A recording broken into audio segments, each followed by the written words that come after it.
Thank you very much. It's a wonderful honor to be here. I've attended Build Peace since its first showing in Boston at MIT, and it is something that the foundation and I are extremely happy and privileged to be associated with, and why I may tell you in the course of the 10 minutes that I have here. But first, on behalf of the foundation, which is based in Switzerland, a very warm welcome to Zurich. I am not obviously from here, I'm from Sri Lanka, and I flew in much like most of yourselves for Build Peace. I hope that you have found accommodation good enough and you're enjoying your time in the city.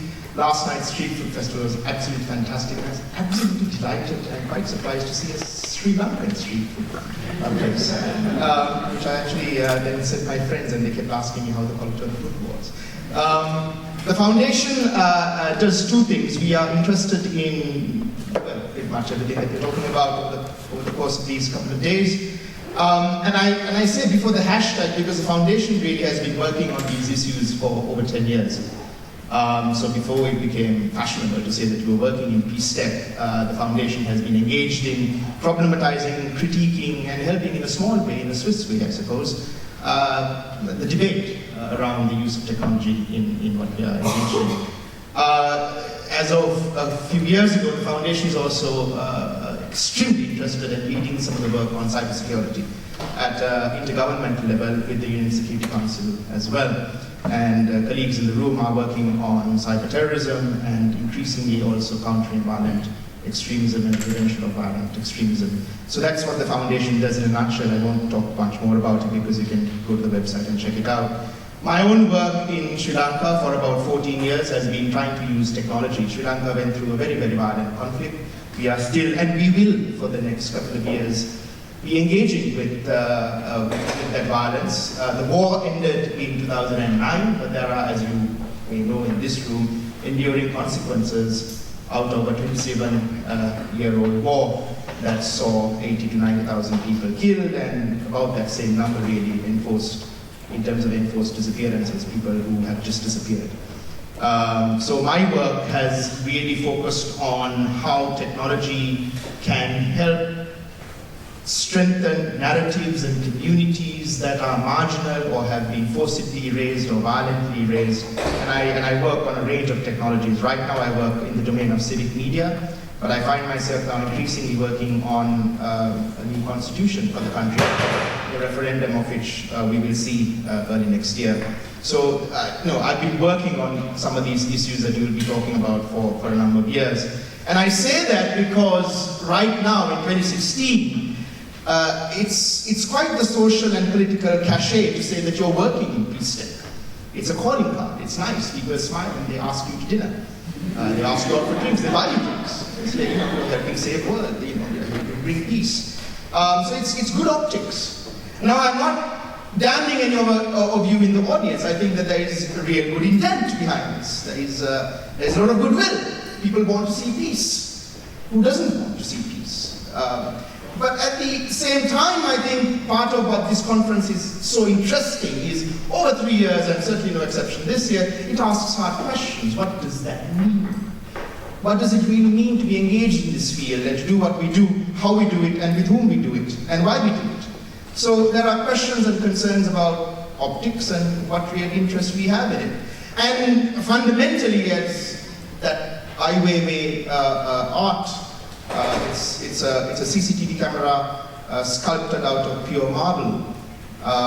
It's part of one of Ai Weiwei's most powerful exhibits. I think it was traveling the world last year or 2 years ago. Are we making any bloody difference? Really? Or are we just assuaging our conscience that we come to Zurich, have a bloody good time, talk about peace, and go back to our comfortable lives, really? And only engage with the communities that we work with when we want to engage, and disengage when we can, because we are, at the end of the day, those of us in this room, in a position of privilege. We don't have to go back to that conflict.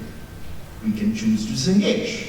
So what does it mean, really, to be in this field if we are only engaged in it with the luxury of privilege? There are a couple of questions I just want to raise. There's something called data subject rights that sounds awfully academic. At the end of the day, fundamentally, it's about what rights the people we work with have. Are they here in this room? Am I a Sri Lankan who speaks good English, capable of telling you what our conflicted history has been. What is my position? What is my identity? And who are you?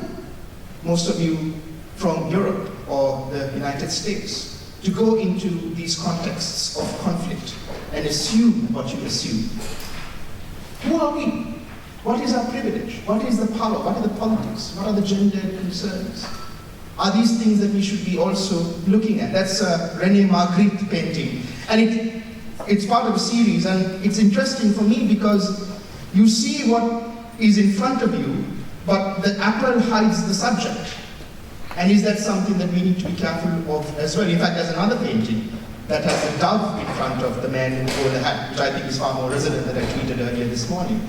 In the interest of the pursuit of tech for peace, are we running the risk of not problematizing enough those of us who are not here in Zurich, and those of us we work with? And by extension, what does it mean, for example, in a context where the Norwegian Prime Minister and one of the leading editors of one of Norway's newspapers called Aftenposten has to write to Mark Zuckerberg telling that they are scared of him because the power Facebook wields to erase information that it finds algorithmically inconvenient. In this case, just a few days ago, Facebook erased the award, the Pulitzer Prize award-winning photo of that young girl from the Nepal home, and it's become a rallying point for the kind of power that these companies wield to construct the realities that we take for granted today.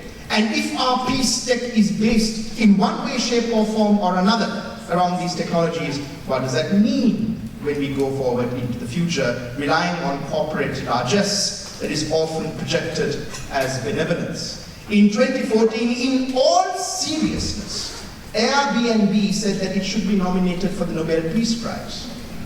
In 2016, the company is dealing with systemic racism on its platform and has worked around with the former Attorney General of the United States to kind of address it. So what does it mean to take at face value some of the corporate spiel that we often also parrot in fora like this and the corporate entities that we have to deal with?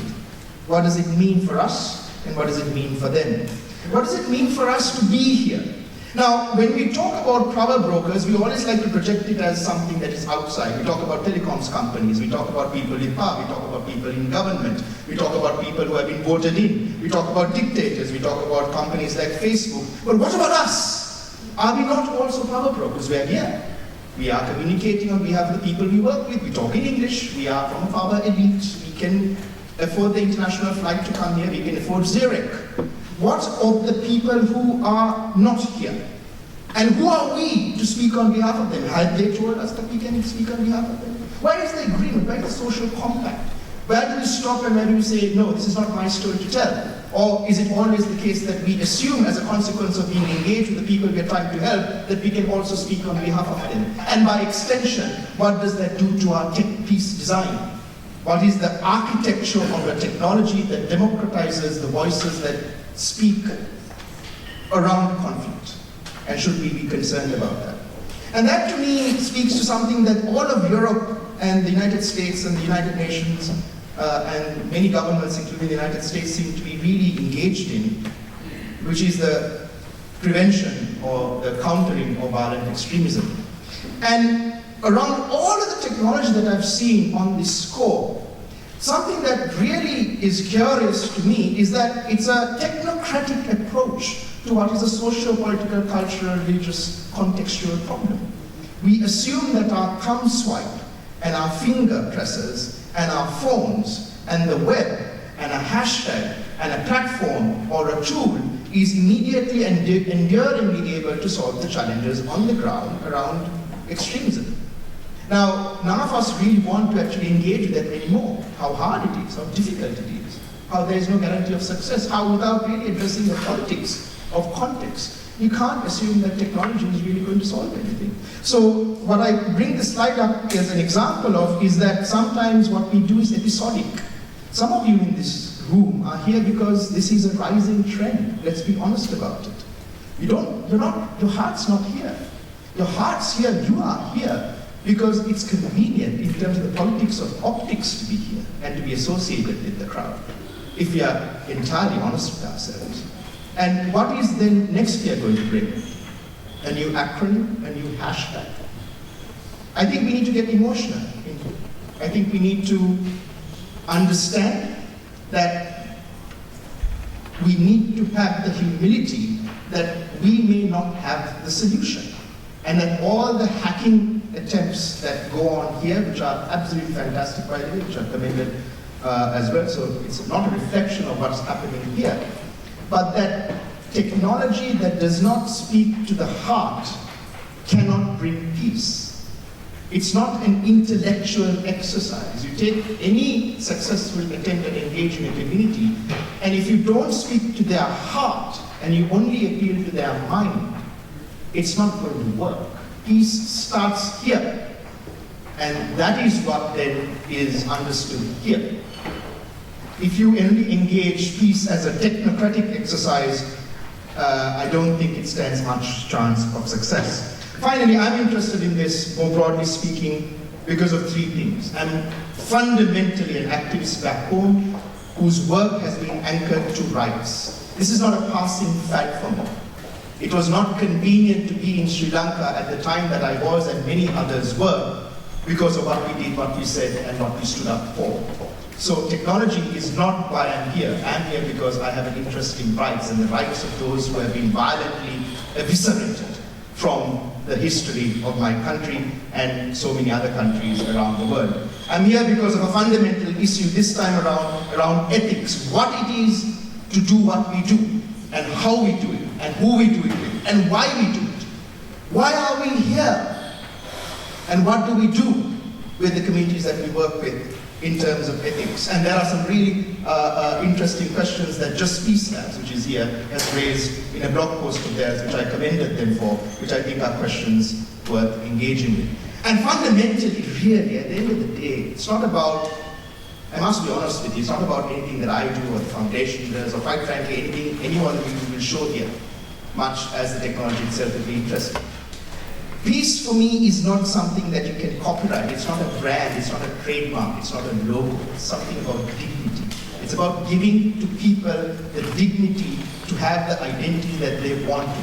It might be a gay person, it might be a lesbian person, it might be a transgender person, it might be a queer person, it might be some identity category that somewhere, somehow has been marginalized. And what we do, fundamentally, should be and must be to make them, in their hearts, and within their communities, understand it's okay. It's okay to be a Helena. It's okay to be a Sanjana. It's okay to have red hair. It's okay to be gay. It's okay to be a Muslim. It's okay to be a Buddhist. It's okay to be agnostic. That dignity which has been wrested away, I think, is what our technology should give back to them. President Kennedy, and I quote, said, "Few of us will have the greatness to bend history itself, but each of us can work to change a small portion of events." Close quote. And I ask of you, what is the history you want to create? What is the legacy you want to leave behind? And what are the tools that you want to leave behind? Is it the tool or is it the blueprint for hope that we are really talking about around these 2 days? I thank you very much for your attention.